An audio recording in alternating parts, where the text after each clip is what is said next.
You guys tell me what I'm missing about these 2025 NBA Finals because even though the Indiana Pacers are up 2-1 last night, as I predicted they would be, because I thought that after game two and Tyrese Halliburton's 5 points in three quarters, they would come out very aggressive. And they really did not. Oklahoma City threw the first punch, but I was concerned a little bit for Oklahoma City because SGA was struggling early on. Chet Holmgren was getting a lot of the buckets. Will Dort obviously hit a couple big threes early. But even though the Pacers won last night and their bench played incredible and they got incredible play out of the likes of TJ McConnell and Benedict Mathurin, it doesn't feel like the formula, right, for the Indiana Pacers to win this series. And Vegas is saying the Thunder were 5.5 point favorites in game three. They're still 5.5 point favorites in game four as of Thursday morning. And the Thunder are still prohibitive favorites, even being down 2-1 to win this series. And again, it's like, what am I missing about these Indiana Pacers? I don't understand it. I can't explain it. I don't think they're a very good basketball team. I have compared this team to the '04 Detroit Pistons, who obviously knocked out the Lakers and, prevented them from winning four titles in 5 years. And that team did not have a Hall of Famer on it, obviously, until I think Chauncey Billups did eventually make the Hall of Fame. But there was all this course about, they didn't have a real top player. It was more sharing the ball. And Rick Carlisle, who did pull off an upset in 2011 as the head coach of the Dallas Mavericks against the Heatles, LeBron, we know about game four, game five, game six. Now, ironically, in that situation, Miami was up 2-1. Back in those days, the finals was a 2-3-2 format, so Dallas did have two straight games in Dallas, and then they obviously won game six in Miami. But we've seen Golden State in this 2-2-1-1-1 format, right? Go down 2-1 to Boston, come back, win game four in Boston, win game five in Golden State, win game six in Boston, and wrap everything up. And I felt like back in those days, even though again the Celtics went up 2-1, I felt like the Warriors were the better team in that series. And Steph Curry had one of the all-time game fours in the NBA Finals, maybe his best ever NBA Finals game. And this is where I feel that the Indiana Pacers, even though they won game one in Oklahoma City, they basically did steal the game. And in my opinion, they cannot go into a game seven in Paycon Center in OKC and win. So I don't even know if they can go in there and win a game five. So the way I look at it, Indiana has to win this in six on their own court back in Indiana, which means they have to win game four on Friday night. And I just don't feel like they can. This has been the Oklahoma City Thunder's sort of calling card, right? They went down 2-1 to Denver. Denver had an opportunity to get them down 3-1, and they just could not close out game four. Or, in my opinion, we could be sitting here watching Nikola Jokic play in the NBA Finals instead of SGA. And I do think one of the things that have hurt the Thunder in this series is SGA has not been as much of a free throw merchant because he has not been getting the calls. Indiana, I feel like, has actually gotten more of the calls than Oklahoma City. And I think at times this series, the Thunder have shown their youth, they've shown their inexperience. Again, Indiana has the same, which is why this series in the first quarter, especially, and Richard Jefferson brought it up last night. Both of these teams have typically started up slow in these first three games of the NBA Finals because there is a lot of nerves. And you could tell the Indiana Pacers had a lot of nerves last night. But once TJ McConnell came in the game, once Benedict Mathurin came in the game, sort of settled everybody down. Indiana had a 4 point lead going in a half. And what they did not do is they did not resist last night, right? The Thunder clapped back. They got an early lead in the third quarter. It was like, here we go. Here comes Oklahoma City. And yet Indiana did not back down. They threw a punch last night. Tyrese Halliburton was the best player on the court last night, and arguably predictably. Because out of all the series in these playoffs, even going back to the first round against Memphis, SGA's worst games have been game threes. The Thunder's worst games have been game three. Now, the Indiana Pacers were the same thing, but the Indiana Pacers were also up 2-0 going into those game threes. Here, they're tied 1-1. They needed to play with desperation. Tyrese Halliburton had maybe the worst game, one of the worst games of his career in game two. And we've seen it again.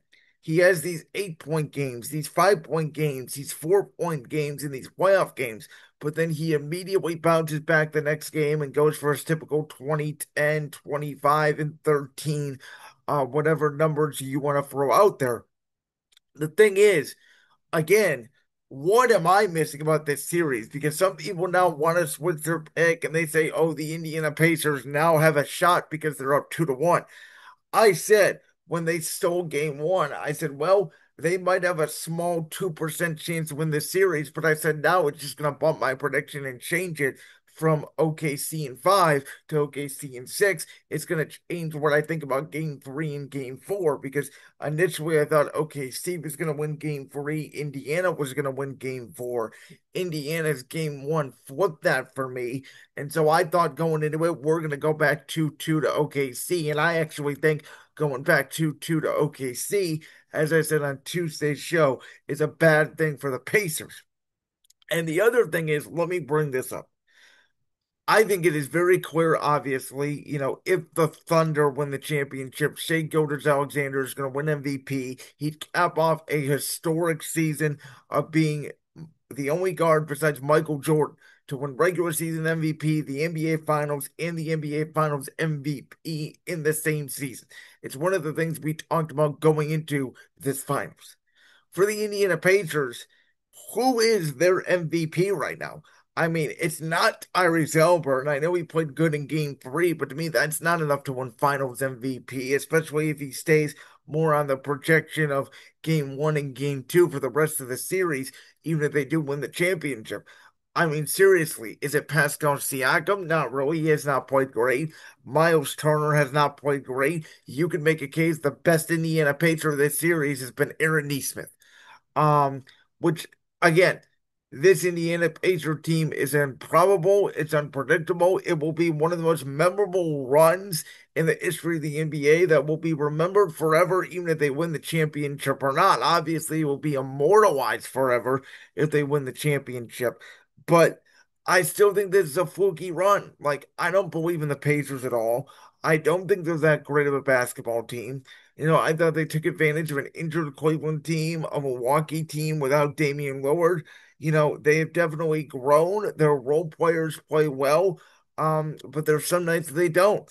And I think the Thunder have came in here thinking that they were going to throw their weight around, thinking that, the Indiana Pacers were just going to lie down and play dead to them, that they could just turn on the gas in the third quarter if the game was closed at halftime and bury them. And for two out of the first three games in the series, that has not been the case.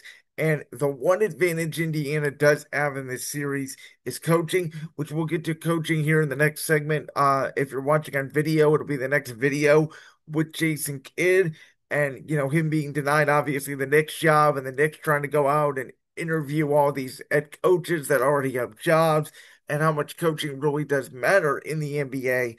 But there is a significant coaching gap. And I think Mark Dagnall, I mentioned it after game one. I thought one of the mistakes he made was replacing Isaiah Hartenstein, who has struggled in this series, yes, but that was the lineup the Thunder have rolled with all season long, and putting him in for Case and Wallace when Indiana has those two bigs in Pascal Siakam and Miles Turner was the wrong move, in my opinion. I would go back to Hartenstein in the starting lineup for game four.